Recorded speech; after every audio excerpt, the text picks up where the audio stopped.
Hey guys, welcome to TheRiaya and my third installment of the mods that I use.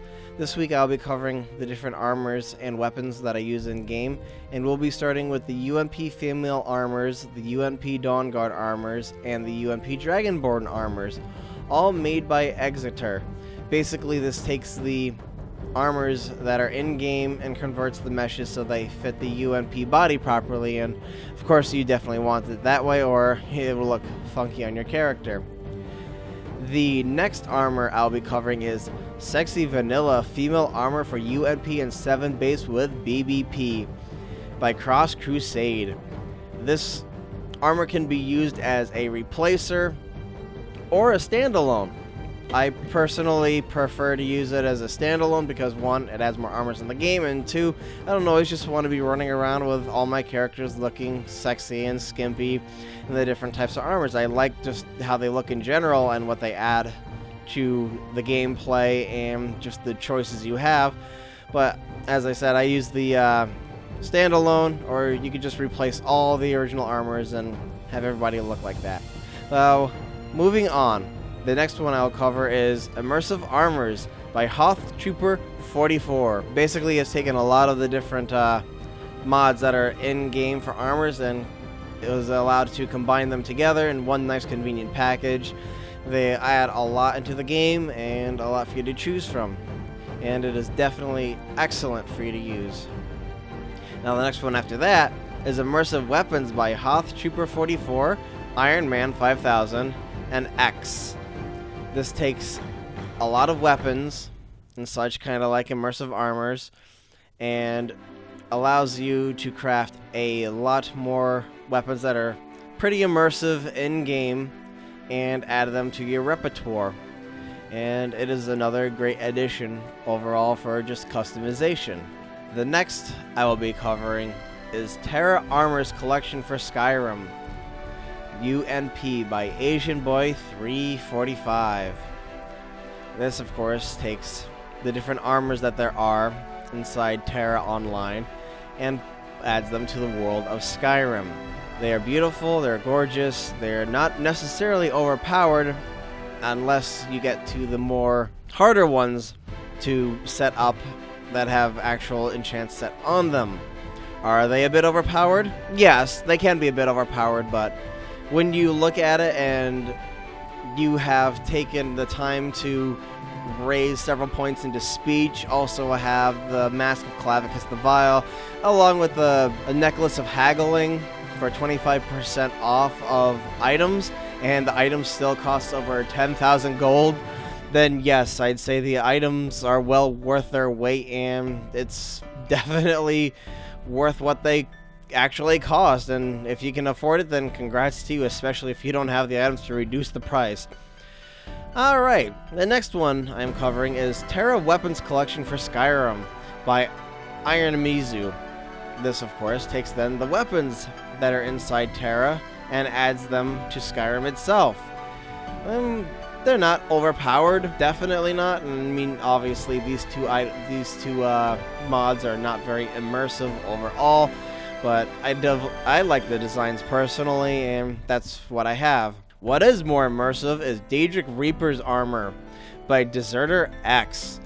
This armor set is gorgeous. Not only are there female armors, but there are male armors on top of it, along with the weapons that you can use with them. They are absolutely great. It is very immersive, and it is not really skimpy at all for the female model. The next one I'll be covering is Warglaive of Azzinoth, the Twin Blades of Azzinoth by faxivcm.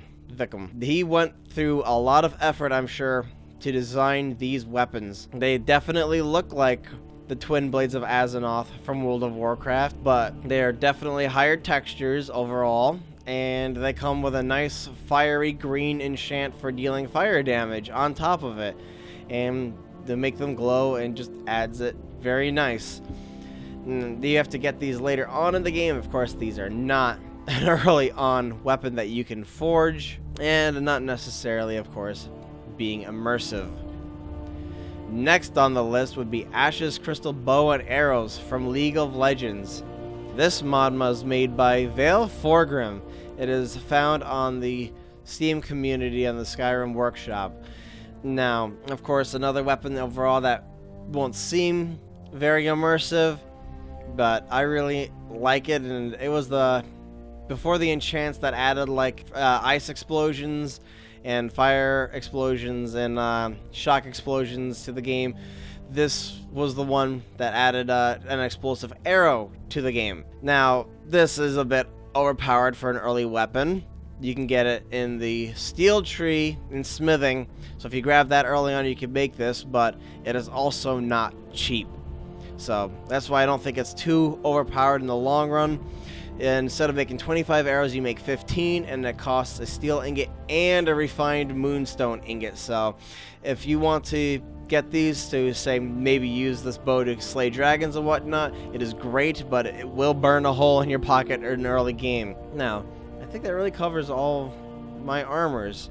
There's only one. Oh, no, there's one more weapons that I want to cover, and that would be the World of Skyrimcraft. This was made by Yote on Lover's Lab. They are actually World of Warcraft weapons in-game. They got things like the Zinrock, the Destroyer of Worlds, to the Grand Marshal's Claymore, and all the way up to Hellreaver, the Great Sword of the Ebon Blade, and even Shadowmourne. These designs are great. I believe that the textures themselves, though, are taken directly from World of Warcraft, so they're not exactly the highest resolution. Maybe you wouldn't consider this very immersive, but they are not overpowered, and I honestly think they are a nice addition to any gameplay, especially if you're going to go with, say, the Death Knight mod that is on the Nexus. So, overall, that covers them all, except the Alduin scale armor. Now, this is part of the immersive armors, but you do need to have the Sons of Skyrim in-game in order to get this armor, because you need the Alduin scales from them. So if you're going to use immersive armors and you want to get the Alduin scale armor, I would highly recommend you download Alduin scale armor by Justice, so you can get the Sons of Skyrim in there and get this properly forged. So I would have to say that this wraps it up for this time on the mods I use, and I hope you liked the video. Like it if you like it, dislike it if you didn't like it. You go ahead and comment and let me know what you think, and don't forget to subscribe.